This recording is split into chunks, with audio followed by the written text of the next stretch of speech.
On today's episode of Homeworthy, we're bringing you to Harlem, New York to visit the cozy apartment of Chef Kathleen O'Brien Price. Better known as Chef Leen, Kathleen has used her eye for practicality and casual comfort to create a lovely home for her family of 3. Chef Leen will also give us a demonstration on how to cook the perfect steak and delicious homemade crudité. Enjoy!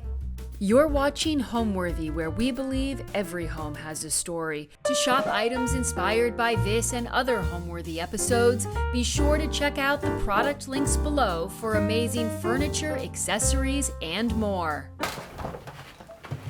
Hey Homeworthy, I'm Kathleen. Welcome to my apartment in Harlem, New York City. Come on in.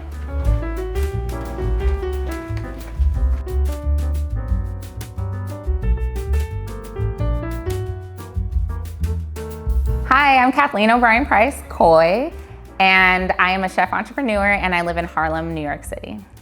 I found this apartment in 2021. Me and my husband, he wasn't my husband at the time, we lived in a 5-floor walk-up about 3 blocks away, and I got pregnant. So I was like, I'm not living on a 5-floor walk-up anymore.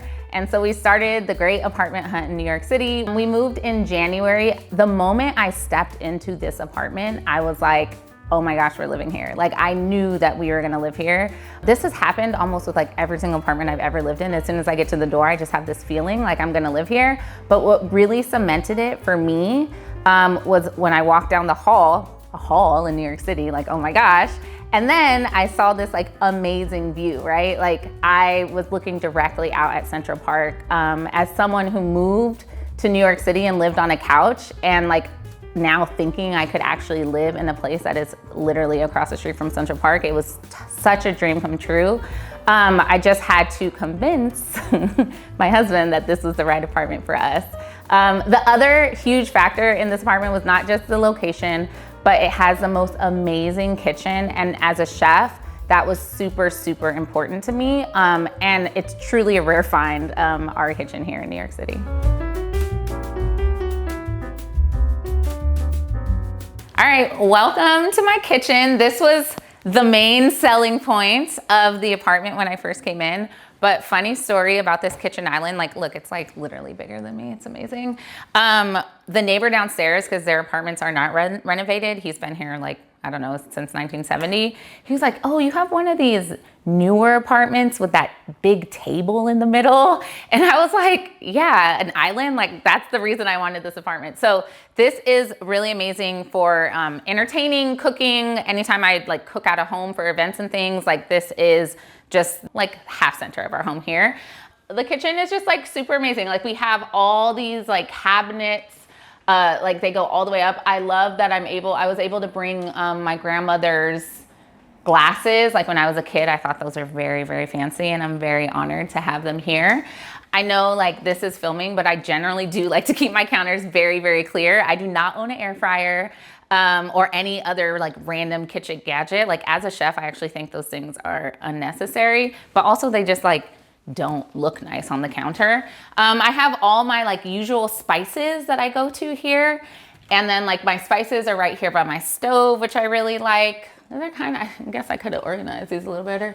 The stove, of course, my favorite burner is this left one. Do you have a favorite burner? And then coming around the kitchen, another clever thing, chef tips. I like to keep my spices that I use like often in a drawer, because I normally cook right here and it's very easily accessible right here. So I think that is also very genius. And another small tip, my Tupperware is not that organized, but I want you, if you are like going through Tupperware, terribleness, maybe don't buy any more Tupperware and just invest in like deli cups and use your to-go containers, because why not? Why buy more? So yeah, this is the kitchen. Love it. I spend a lot of time here working, eating, relaxing. I love to display some of Nola's art. She just started going to school, so like she's really into tape. I don't know what I think she calls every picture a unicorn. When I ask her like, what is this? She's like, a unicorn. So yeah, coming around here, this space, I actually didn't really know what to do with for the longest time. This bar cart actually used to be over there, but For some reason, I moved it here, and then I put all of Nola's snacks in here so she can like easily access, like grab them when she needs to. Funny story, when I was pregnant and moving in and buying all these plants, everyone was like, you're gonna have to get rid of all of them when you have your baby, but Nola doesn't really touch them too much, every now and then, but they're still flourishing, I love it. And then this is something, this little section, I kind of envisioned, pretty much when we moved in here. These cabinets are actually IKEA cabinets, IKEA hack. I don't remember the exact name of them, but you can, I'll let you see. This is Nola's art stuff. So it has like a lot of storage space, but then I painted them black, a black matte, and then I hired a task rabbit to hang them up because if I hung them out, they would be on the floor. But I think they just look really nice and sleek. And then like during the holidays and different like occasions, I'll decorate it seasonally, like Halloween's coming up, so I'm very excited about that, Christmas. And then this is kind of like our family wall. I haven't updated these pictures. Let me see the latest picture. I guess this is our last picture. This is Chris's family around Christmas. We have our wedding pictures. We have the time I was in the New York Times. I spent a lot of money to frame this at Michael's. I don't think people like truly frame stuff anymore in this way. We have a picture of my family from my grandmother's 98th birthday party last year. But yeah, this is just our family wall. I love to switch out some of these pictures, but some of them are kind of timeless. Like this picture is when Chris and I literally first started dating, and we re-met in New York after being a month gone when I was working on the cruise ship. So I just really, really love this picture. So yeah, some of these can be changed out, but some of them are classic. So I like this. And then my parents gave me this picture of New York City because they said I live all the way up here. So, you know, it's a picture of my yard. And then I want to also highlight this little lovely thing that has shells sitting in it currently. This is a kitchen tower, and because I'm a chef, but even if I wasn't a chef, like everyone has to cook every day. If you have children, this is definitely worth the investment. I just got it off of Amazon. But Nola really feels involved. If I literally just need like 10 minutes, I'll just give her like random ingredients on a sheet tray and she'll stand here. Like the other day I gave her cornstarch, chia seeds, and I don't know, water, and she literally played for 45 minutes. It was fabulous. So yeah, this is a really great thing, really essential to our family. I've been a chef for almost 15 years now. I originally started in private homes. That was a really, really amazing experience. It gave me just a base level of standard of excellence, like reporting to these super rich and famous people. And when I moved to New York, I kind of started freelancing and doing my own thing. I had to find my own clients. And I was really, really good at that while the world was open. And then when the world kind of shut down in 2020 because of COVID, I had to reinvent myself, which was, I will say, probably the first time I was actually truly an entrepreneur. Because before that, I was always, like, I always had one client that like paid my bills. But in 2020, I really had to create something that would sustain me. So I created Chef Leen's Virtual Kitchen, which was one of my, I have two top favorite jobs. That was one of my favorite jobs because I literally just got to teach people all around the world, even like I taught people in South Africa and in Ireland how to cook. And it was fun, and it was fun bringing people together, and it was fun showing people new skills. And it was completely my own. I owned everything about it. I owned the marketing, I owned the class creation. I even had a chef working within my company doing cooking classes as well. So that was like my true first, okay, I'm really like just supporting myself with the work that I do experience. And since then, I've been able to maintain that, like finding my own clients. I haven't really been back to an office job. Actually, I've never had an office job, but I haven't really been back just stable for one person for a very long time, probably about 6 or 7 years. But I love this lifestyle. I wake up, I love and hate it. Sometimes I wake up and I'm like, oh my gosh, let me find a 9 to 5, what is happening? But then most of the time I find gratefulness and gratitude in the fact that I literally am just cooking people food and making people happy, and on my own terms. I get to choose the clients I want to work with. I get to constantly create, literally. So it's just really amazing lifestyle. But again, not to say it's not difficult. It's really, really hard.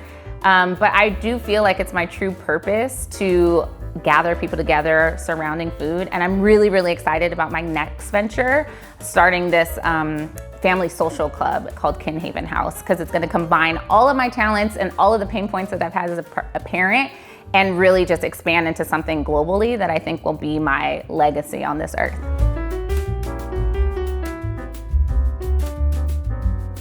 Coming around, our dining room table. I love this thing so much. I feel like this is the first real piece of like adult furniture that I've ever owned. I got it off of Apartment Deco. It was from West Elm originally. And yeah, you can see I have the chairs. The chairs I think I just got from, I don't really remember. Somewhere like not that exciting. But I got 2 different colors, even though one you can't see. Because this is Nola's designated seat. So we have a little booster for here. I actually got rid of her high chair. I mean, she's 3 now, but I got rid of her high chair pretty early because I wanted her to feel like interactive at the table with us. So this is her dedicated seat. Although now lately, and it's covered with a blanket because she makes a mess. Lately she wants to choose other seats and I'm like, no, this is your dedicated chair. Another one thing I want to highlight are these mirrors. So originally I wanted to get one gigantic mirror, but remember it was like 2021 when I moved in here. So it was like production was not happening. So I made the sad choice to just get what could come faster rather than what I really wanted. But I think they look nice. I love how it kind of brings like the outside in. It feels like more windows on this side. So it kind of really opens up the space. And we'll go over to this little corner. So this corner has kind of evolved. Whereas like the 2 spaces I just showed you were like very clear in my mind when we first moved in.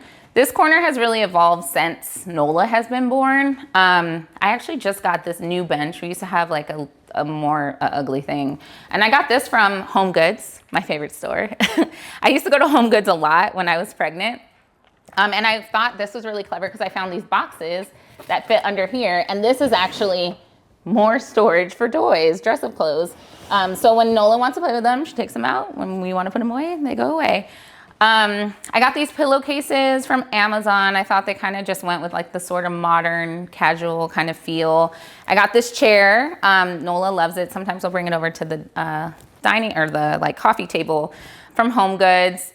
I was obsessed with these things. Like I really, really wanted to find, I'll move them, really wanted to find some baskets that I could store stuff in because again, in New York, everything has to be practical. But then when I got them and I started putting stuff inside of them, I thought it looked very cluttered. So it was supposed to be practical. It's just a little table now. And then I use this cake stand to like give this a little bit more height, more plants. Books you see, we love to read here. And then I'm very proud of this little puppet theater I made Nola. She's played with it maybe 3 times. I asked her if I could throw it away yesterday and she said no. But I'm like, okay, it's sitting in my house. Like, you don't play with it. Before we get into the artwork, the monkey lap, such a piece of conversation in this home. Anyone that comes in here for the first time, they either love it or hate it. My mother-in-law, I will never forget this. She's like, I love everything about your house except for that monkey. But I love it. I think it's so fun. It's so cool. I originally saw it when I worked for a client in the Hamptons. I used to go to all those fancy stores and read through like their interior design magazines and stuff. And there was like I feel like it was probably over $1,000, this kind of monkey lamp. But I actually found this on Amazon. And we haven't even named it. It's been living here ever since, but I really love this thing. And we paired it with Alexa, so I think it's very clever that we can tell Alexa to turn off and on the monkey. And then this is like a new thing in the last like 6 months or so. I decided to make Nola's art, like kind of an art corner. She made these paintings probably when minus the name. She's not a genius. She did not write her name when she was like a year and a half. But she made these paintings when she was like a year and a half. And I just thought they were like really cool. And I keep seeing all these like babies that are like artists. I'm like, man, I missed the opportunity here. But I just think this piece like really kind of completed this corner. It's like our little artsy kind of reading nook situation. And then obviously the view. And it's so beautiful. This like Central Park really becomes a part of our home.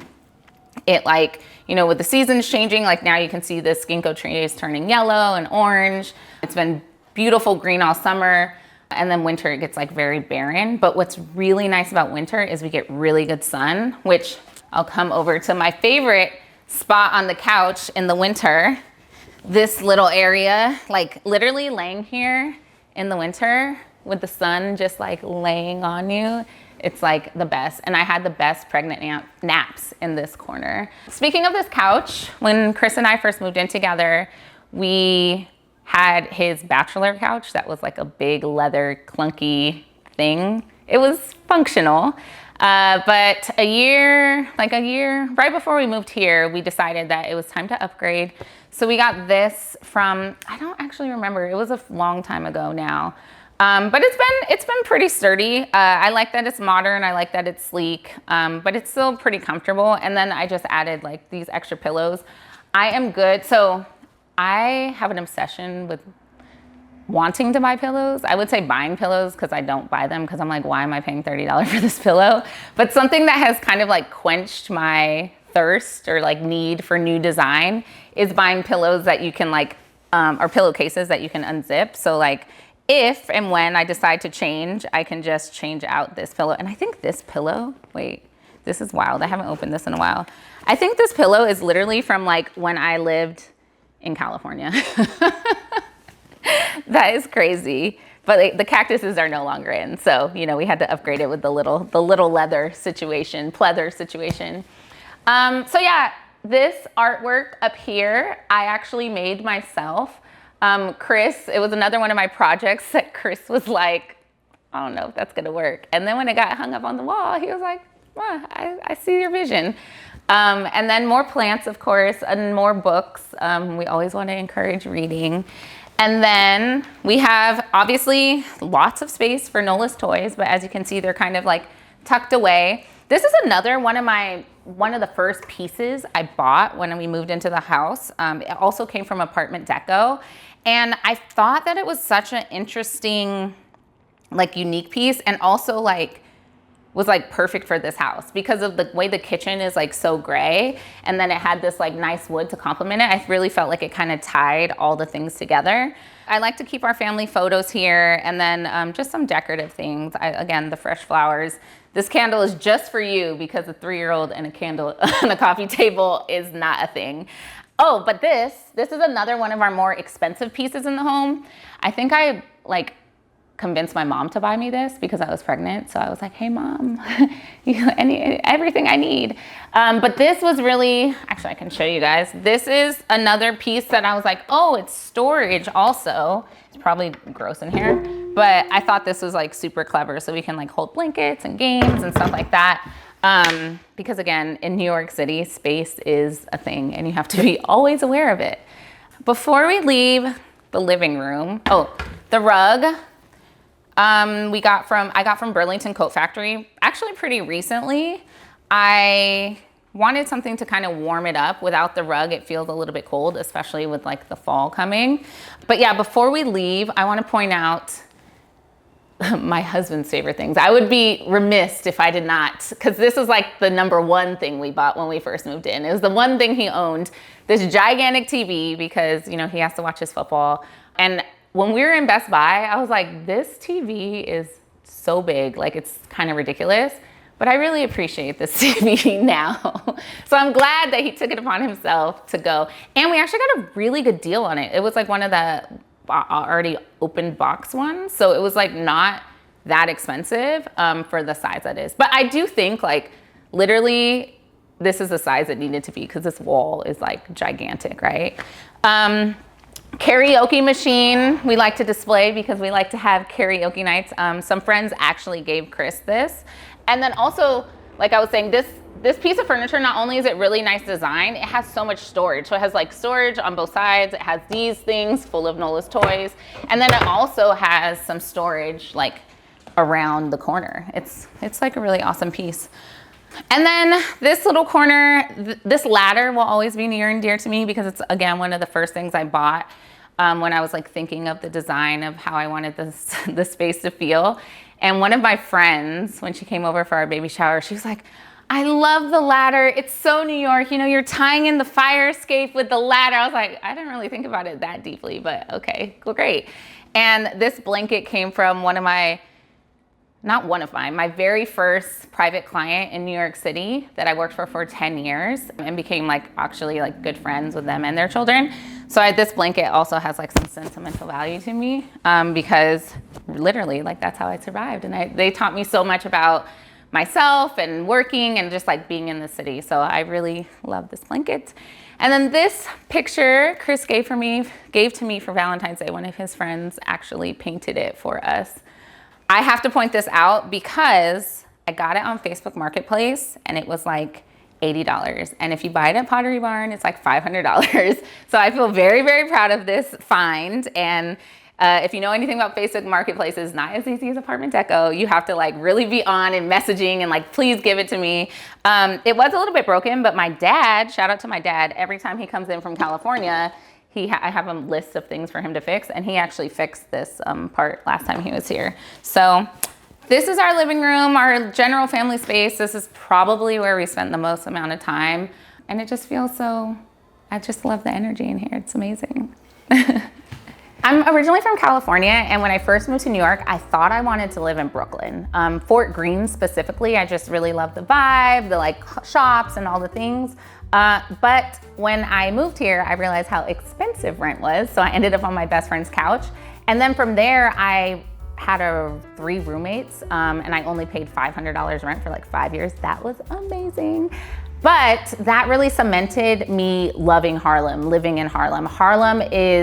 There's no place like it. It's so diverse. There's so many different kinds of people, not just race and religion, but like age-wise. Like it's so amazing. Even in this building, I've met so many of my neighbors. My neighbor next door is 90 something years old and has lived here for like over 50 years. My neighbor below has lived here for like since 1970. I just love feeling like I'm a part of history and a part of people that have seen Harlem change in so many different ways. I think that Harlem is such a vibrant community and it doesn't get enough credit. It's super, super family friendly, which I really enjoy. People say like when you have a kid, you need to move out and like have a backyard or whatever, but we literally have our front yard at Central Park. We throw all of Nola's birthdays right out in front. There's a park right across the street from us. It's really just an amazing, amazing place to be. And it's pretty easy to get anywhere else in the city. Like in just 10 minutes or so, I'm in Midtown. So that's really great.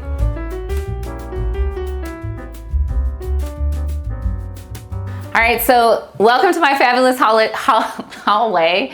Again, when I walked into this apartment and I was just walking down this space, I was like, oh my gosh, I think I was like getting antsy as I walked into the living room, like this is the place I'm gonna live.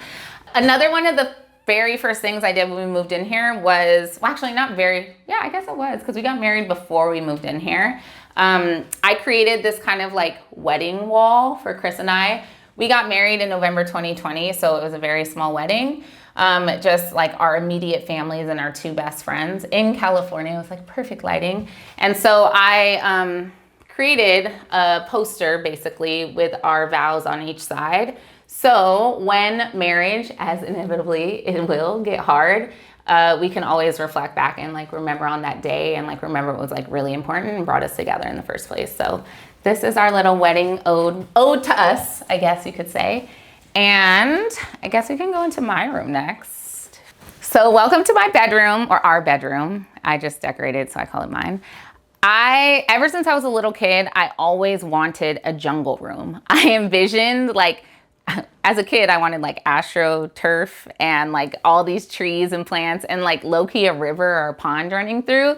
So this is my kind of take on a jungle room, an elevated jungle room. I think that your bedroom should be a place, like out of all the places in your home, a place that you can really, really relax, get that really good sleep. So this is what I've designed. Our bedroom is kind of separated into two different halves. This, I would say, is our sleeping half.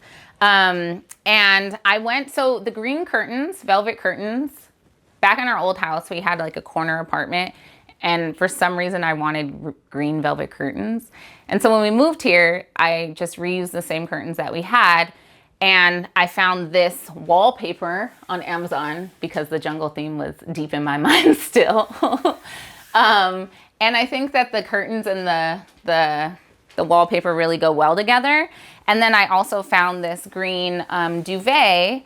I played a lot with the color of the duvet because I think I had a tan one at one point, I had a black and white one at one point, and like nothing really felt right. And then I was like, well, why don't I just go green all the way? I also feel like green is the color of money. So I'm like, yes, I'm calling in money as I slumber.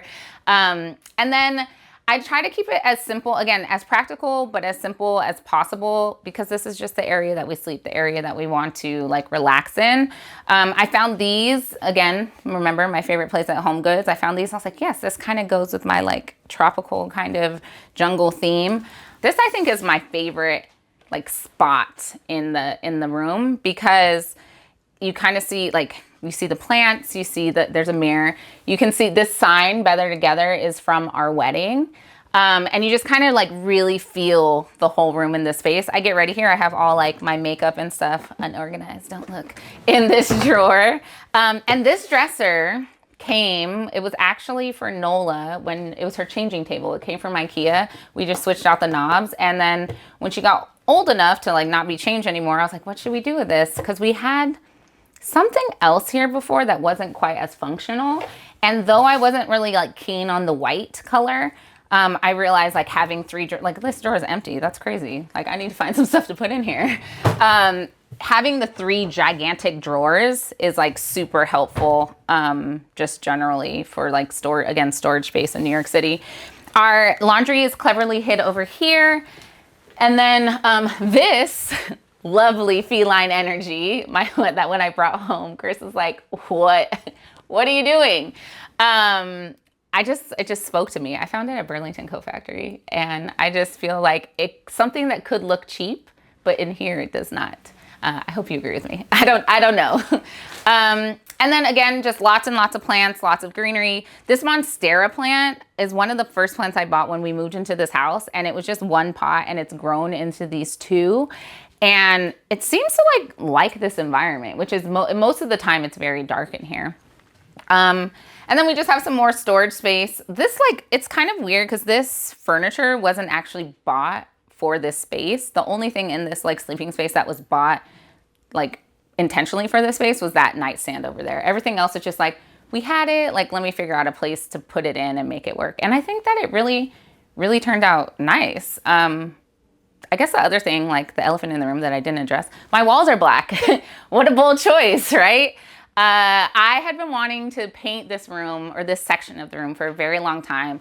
It was very hard for me to decide on the color. And then I was just like, I think it's black. I think it's black. And I bought the paint and I still didn't paint for about a month. But I'm really happy with how it turned out. It feels very like sultry, very, just very, very me, like inner me. I'm very bubbly and stuff, but like this is just like a really nice, relaxing place. My mother-in-law said it's a baby making room. I'm like, no, don't ask for more grandkids. In this section of the space, we have another homemade piece by Kathleen. This was an IKEA cabinet. I'm like, how folded are these? An IKEA cabinet that didn't have doors, but when I was pregnant, I created these doors. Clearly it's not like completely finished, but I think from the outside, it gives what it needs to give. And then we have some baby pictures of Chris and I left over from the baby shower, a little picture of Nola. This is when we got engaged in 2019. And yeah, that's like, I worked really hard on this, painting it. And it's not the best, but I'm really proud of it, for sure. And then over here, this is, again, in New York, everything has to be a lot of things at one time.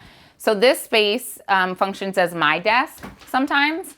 I will open this up and put my computer here and bring over this, another storage piece from Home Goods with my sauna sack inside. I love that thing. I'll bring this over and sit when I need to work over here. And then these curtains mostly stay closed because I know it doesn't feel like it, but we're in New York City. I know this apartment seems huge.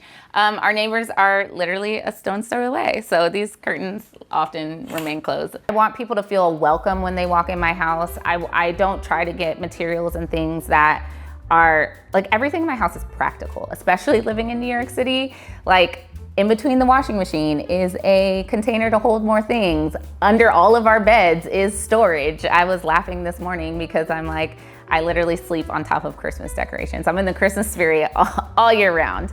But everything literally has a purpose, even when it comes to thinking about Nola's toys, because I never want to hide away her stuff because she does live here too. And I feel like it's important for her to have ownership in our home, even though she doesn't pay rent. I have her toys easy and accessible, but I also think thoroughly about how things can be stored in a way that makes sense, and I can put things away so I feel like relieved and calm. I also really try to find a lot of her stuff on like marketplaces and secondhand things instead of buying new constantly. I think that, and actually a lot of my furniture came from Apartment Deco, which is a really great place for used furniture and with a very efficient process. And for this apartment particularly, again, this main living space I was the most excited about. And what I was truly the most excited about, being a chef and all, was having a dining table. So that I think is like my design, just comfortable and practical really. And then my bedroom gets a little luxurious. That's like my little a safe haven area.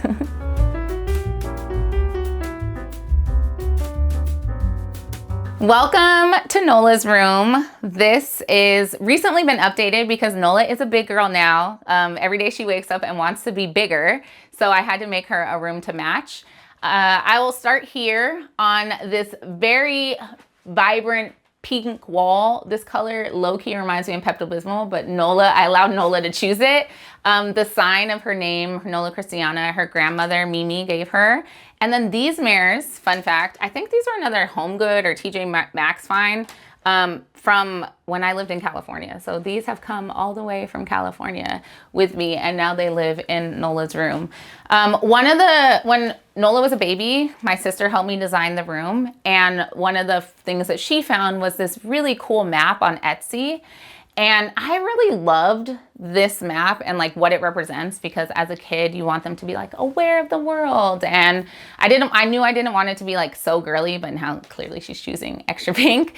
So I really love this map. I think no matter how else her room transforms, I'm gonna try to keep this map as long as possible.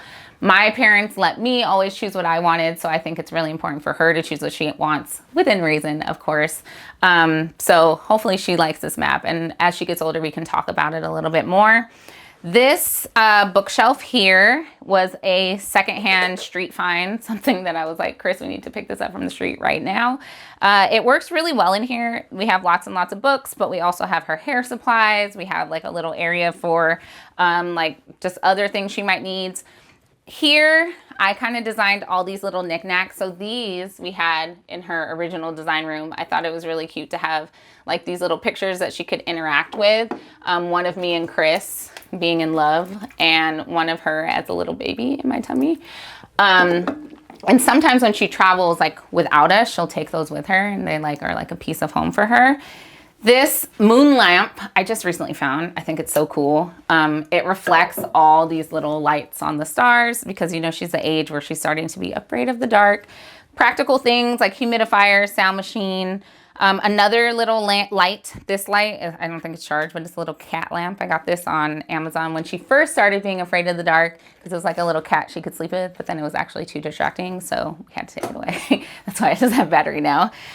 These are two, I don't know if I'll ever be able to part with them. They're two of the very first stuffed animals I bought when I was pregnant with her, and I was like, oh, I'm gonna have a baby. I wanna buy these little things for my child. We have a picture of our family in here. These beautiful flowers I got from HomeGoods or something like that. They were part of her original design also. And then what I really am most excited about is this bed that I just created recently. Because she wanted a big girl bed, she was in a crib, and we had taken off one of the sides back in February. Do not recommend. If you don't have to take your child out of a crib, do not do it. But we took off. So instead, I was originally going to buy a twin bed, but the space here is kind of tricky. Like the way the closet opens up here, and it's just really hard to figure out how to fit a twin bed in here. So I was like, how can I use what I already have to create something that's a little bit different? So I basically just took off all the sides of her crib. I left that back piece of her crib, and I created this headboard. I found like a inspiration on some website. And these are actually pool noodles and fabric. And lots of hot glue that holds it together. And so I created this nice little headboard for her. And a few weeks ago, I tried to bring her, I let her choose her new comforter. I brought a blanket that was like this sage green, and then I brought this hot pink. I knew she was gonna choose the hot pink, even though I really, really wanted her to choose the sage green because that would have been better by my design aesthetic. But you know, gotta let her choose. So that is her bed. I'm really quite proud of it. We created a whole new thing, and I think it'll last for at least another year or so. Over here is something that has been here since she was born, like when we created the nursery.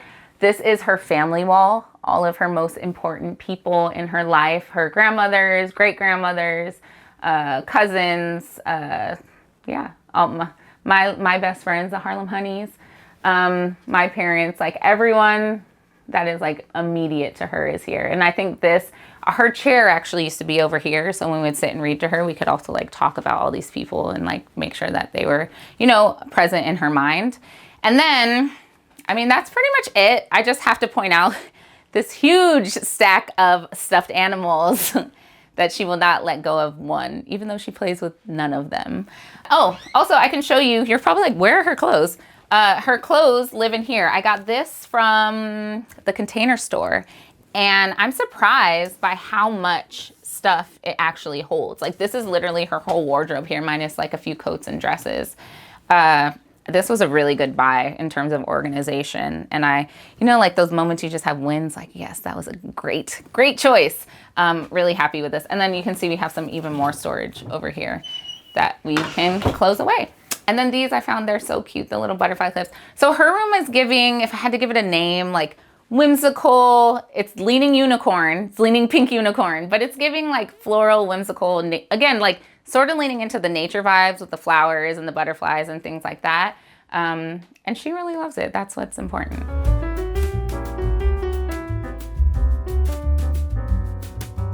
All right, last but not least, this is our guest room slash store everything that we don't want to see room. It's still a little bit under construction with a few really cool things that I like. So this wall is an ode to Chris's clients. We actually need to put a few more space for, maybe we are running out of space for his client list on here. But this is our football wall. I got these frames on Amazon, and I think they did a really nice job of holding the jerseys inside. Again, because this is a guest room, I found this couch. I honestly don't remember where I got it, but what's really nice about it is that it folds out all the way into a queen size bed, which is kind of hard to find. Eventually, I think I want to get a Murphy bed so it takes up even less space, so we have more space in this area. But for now, it's been doing a really good job, and my parents come to visit from California a lot, so it gives them ample space to be able to feel comfortable while they're sleeping. So this was a good little purchase. And then, again, this is our guest room slash everything kind of room at the moment.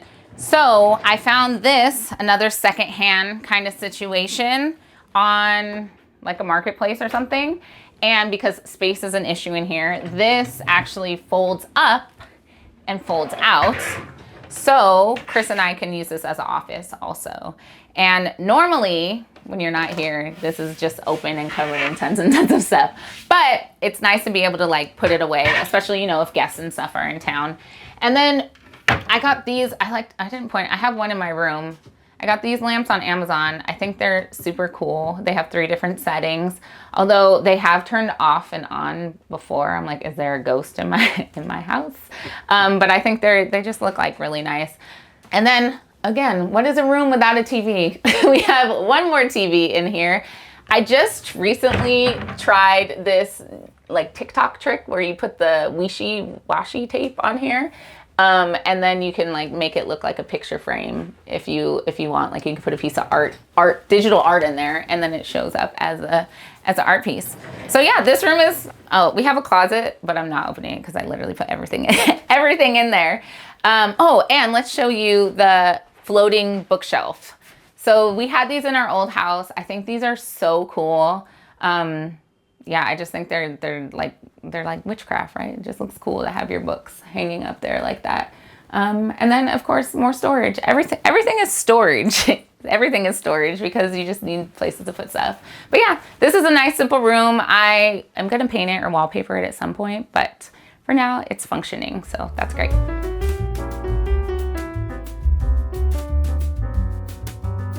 Hey guys, so I'm gonna show you how to make steak, one of Nola's favorite meals, and something that is constantly done wrong or over, like people overthink it too much.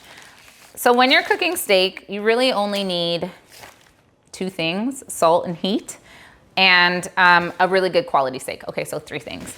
Anytime you're gonna cook steak, you might as well invest in a good quality. This is a nice sirloin steak. I like to kind of pat off some of the moisture because moisture is the enemy of searing, which I'll talk about what that is in a second. And then salt. And every time you're making steak, you're always gonna add more salt than you think you need. You can see how much salt I'm adding. You're probably like, Kathleen, you're giving me high blood pressure. I promise you, it is not giving you high blood pressure.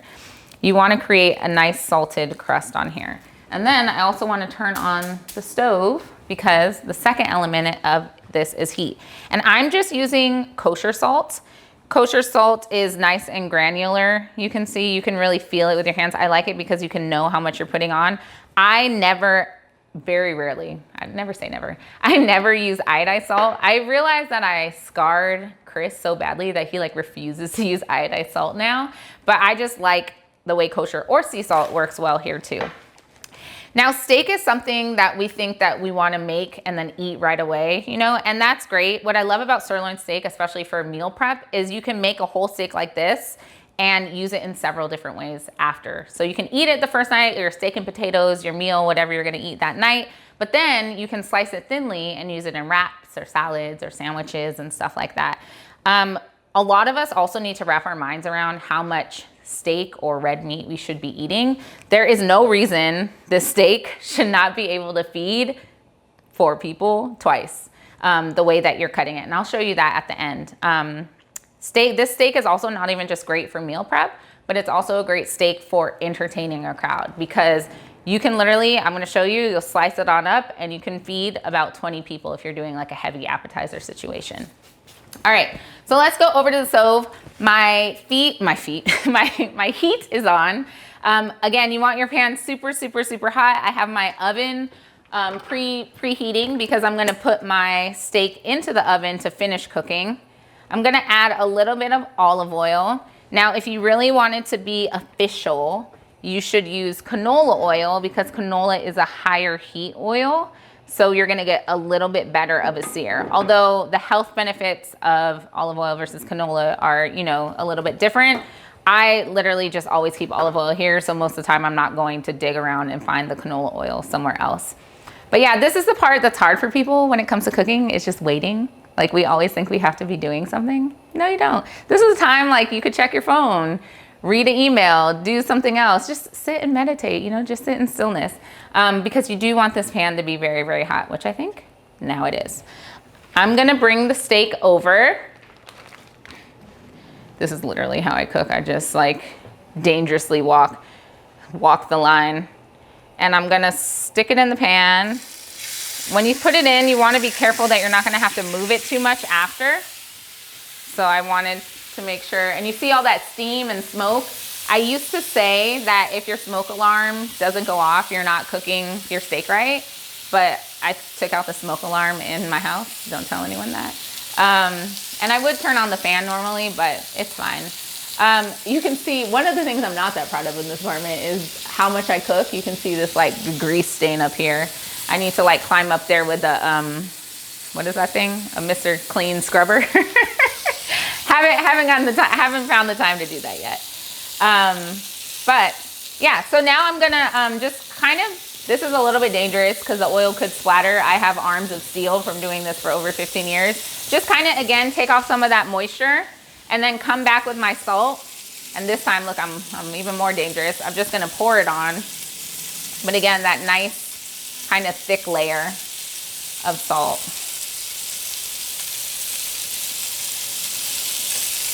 And I like to keep my salt in right next to my stove, so I just refill this all the time. And then if I was doing a lot more meal prep, while the steak is searing, I would start doing something else, right? Like I could turn my back. I'm actually gonna cut up some crudités, so I could actually start cutting up my crudité. Actually, let me get a bowl. I like to keep a bowl when I'm cooking nearby for trash, so I don't have to walk back and forth to my trash can, because my kitchen's so big. It's such a problem. But yeah, I'm not touching my steak for, I don't know, how long it's been, like 2 minutes or so? Probably 2 to 3 minutes. It's really, really hard to burn it. I hope I don't burn it now that I just said that. But you really don't want to mess with it because, again, you're trying to get a hard sear, which means really high heat. If you start moving around, you're going to start creating steam, which creates moisture, which will not let you have that hard sear. All right, let's check it out. I'm going to grab some tongs. So just a quick note on tongs. If you are in the market for tongs, buy these. Not these. I prefer the ones with no plastic stuff because look, it's like melted, probably melted in my food at some point. But these are the way to go. All right, let's flip this over. Ooh, yes. You see that nice crusty sear? Looking amazing. And again, I'm not gonna mess with it, but I am gonna bring over my sheet tray. I lined it with aluminum foil or maybe parchment paper, whatever you have. And I'm gonna let it cook for another minute or two, and then I'm going to put it in the oven. People always ask me, how long do you cook steak? Honestly, it just depends what kind of steak you like. And the other question I always get is what temperature. So whenever I'm meal prepping and not baking, I generally just set the oven for 400 degrees because you can basically cook anything at 400 degrees. It just depends again on the time, right? So this steak, I like medium rare-ish, especially if you're gonna be using it for meal prep for after things. You don't wanna overcook it. You wanna err on the side of rare. So I'll probably finish this in the oven for another like 7 to 10 minutes. Again, my steak is nice and thick. Like you never wanna buy a steak that's like less than 1/2 of an inch thick. If you had some onions, you could throw these into this and that would be delicious. You could start caramelizing some onion in the steak juice. So now I'm just gonna put this in the oven for 7 to 10 minutes, and while this is cooking, I can start to do something else. So in the meantime, whenever you're trying to master meal prep, you wanna master the technique or the art of doing several things at one time. This is why I'm always telling Chris that even though it looks easy, what I'm doing when I'm meal prepping is I'm constantly thinking about what could be next. If I'm doing a lot of different things at one time, I might just pause for a moment and like wash dishes to like get me back on track. For today, I'm just gonna be cutting up some crudité. Crudité is something that I just love to leave in the fridge because it's a quick, easy go snack. If you just grab some like store-bought hummus or a store-bought dip you really like, there's no shame in the game of buying something semi-homemade.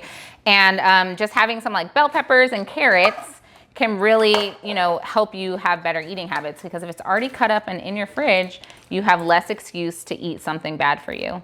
So again, I have this little trash bowl near me, and I'm just gonna slice these into slices, obviously. And then, remember my talk about Tupperware, I'm just gonna put them directly into the container that I want them to stay in. Sometimes I'll even line this with a paper towel, because that can kind of help your vegetables stay fresh longer. I'm just cutting out the ribs of this bell pepper. So yeah, sometimes I like to put paper towel at the bottom, but not always, just depending on how fast you think you'll eat them. I like yellow and red and orange peppers. I am not a fan of green bell peppers that are raw, so I don't buy them. Of course, I like the more expensive ones. The color of the bell pepper actually tells you how old it is. I forget which color is the oldest at the moment. I think red is the oldest. But that just depends. So you could cut these as thin or as thick as you like. Nola likes them pretty thin. So in this house, I try when I can to appease her so she will eat it. Nothing is worse. I mean, toddlers just say no for no reason. So you want to try to do all you can to get them to not just say no. All right, so there we have our bell peppers. This is something, if you're afraid of meal prep, this is something that you could just start implementing. Take literally 7 minutes of your time a week. cut up some vegetables, buy some hummus, and you'll have an easy snack. And I definitely think there's a big difference of cutting up your own vegetables versus like buying them already chopped up. A lot of times the chopped up ones, even the ones from the store that they make like fresh in the plastic container, a lot of times they have like some weird kind of flavor to keep them lasting fresh longer. Also, don't you care about the environment like that? You're just buying plastic to throw away later. So for the carrots, I like to cut them into manageable pieces and then just down like so. And sometimes I'm surprised. Carrots can be really good. If you get a good batch of carrots, I know that sounds weird. Like no one's like, oh my gosh, a good batch of carrots. It's like such a regular vegetable, but sometimes they can be very sweet and crunchy. My friends always make fun of me because they say I don't eat. I think that came from being around food. Starting off early in my career, I was a breakfast chef. So I started off the day cooking for other people. And often I'm kind of like of the mentality work first, play later. So until I feel like I can really sit down and enjoy my food, I don't really want to eat. Like I'm not just taking a 10-minute break to like scarf something down my face. But I do think that that is true. Like if you're just constantly around food, you kind of become numb to it in a sense. That's why also my friends think it's really like unusual and kind of funny when I think something is good at a restaurant because my average answer for something at a restaurant is, it's okay. Normally I'm going out to eat for the company, not the restaurant. All right, so yeah, just in a few minutes, like look at all that crudité. It's probably what, maybe like $7 worth of raw materials and you can have healthy snacks all the week long. Perfect. Now let's check on our steak.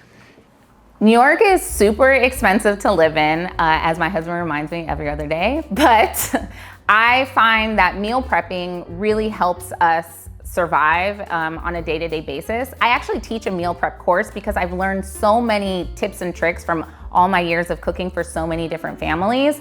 There's actual systems that you can apply that will let you cook more efficient and more fast. It's not so much about like what you're cooking, it's just about like bulk batch cooking. And I find, even though it's so hard, trust me, I know, because as a chef, I'm like, this is so easy. Like, yeah, like when I'm getting paid for clients and stuff. But as a mom and a wife and just an adult, I'm like, I have to feed myself like every single day and them. And my child eats 3 times a day. I can normally get away with 2. So meal prepping is super helpful. If you just take 2 hours out of your week and batch like 4 or 5 different items, you can kind of mix and match throughout the week. And I love it not only because it actually does save time because you're also not like cleaning up every single time you cook. You just like take out what you need, put it on a plate, and eventually you just start eating it out of the containers because there's not that much left, so then even less dishes. So it saves time in that sense. It saves money because, I mean, I don't know if you've checked on one of these to-go apps lately, but you're spending at least $30 to get like a pizza. And it also just makes like mealtime more fun, like sitting down and not having to worry about what's for dinner every single night, just getting to enjoy, especially now that my child is at school. I don't have that much time with her, so just sitting around the table and being able to just pull out food and like nourish our bodies while also communicating with each other is really special.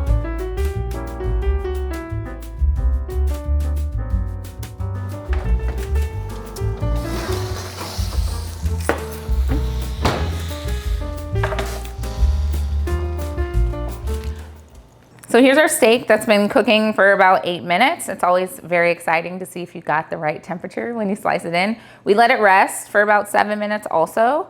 And then when I go to cut it, I want to cut it against the grain. So you can see these lines running through the steak. So I'm going to cut it just slightly off. And then remember that thin slice I was looking for? Oops. So I'm going to just literally cut it ever so thin, like almost paper thin. And this, you can see, if you cut your whole steak, oh, there's that color we're looking for. That's like literally perfect. I did it again, always surprise myself. yeah, just continue to cut through the steak like so. My knife is a little dull. I shouldn't have to go that hard, but look at that. That is literally perfect. So if I were gonna re-serve this or like reheat it, I wouldn't. I like to eat it hot, like now as it came out. And then like for future, I would maybe just take off the chill for like 10 seconds or so, and then put it in a wrap or a salad or something. But I know you're probably still amazed. I'm still cutting, still going. And you can see also, as you get to the thicker part, it's like a different temperature because the steak was not created equal. It's a little bit thinner on the other side. That's what I was saying, is it's great for entertaining because literally if you have other sides, this could probably feed at least 6 people. I think people don't know how to eat. Like, especially steak, they're like, oh, I need the whole steak to myself. But you really don't. Especially if it's seasoned very well with like a nice amount of salt. You need less than you think. I always eat the little ends for myself. I also cut off the fat to eat for myself too. Because you want to eat that when it's hot for sure. And there we have our steak. Look at that. So perfect. And because it's rested, there's no juices. Sometimes, oh, also, if I'm saving this for meal prep, I'll take these juices that were in the pan and like pour them over to just kind of like put them back into the steak. Oh man, so good. To me, home means just somewhere that you feel safe and loved and comfortable. I want to walk in my house and feel like it feels like a breath of fresh air, because the world can be really, really harsh and terrible. But your home should always be a place of safe refuge, and just like things that make you happy. You shouldn't necessarily feel like you have to follow trends or get caught up by trends. Like, I don't know what everyone's doing now. And one thing for me particularly that makes me so happy is flowers. I always try to have fresh florals in my home because I know just like seeing them just makes me really, really happy. And home is a place to like recharge your happiness from what the world can take away. Thanks for watching. Be sure to go to homeworthy.com for exclusive content, shopping guides, and so much more.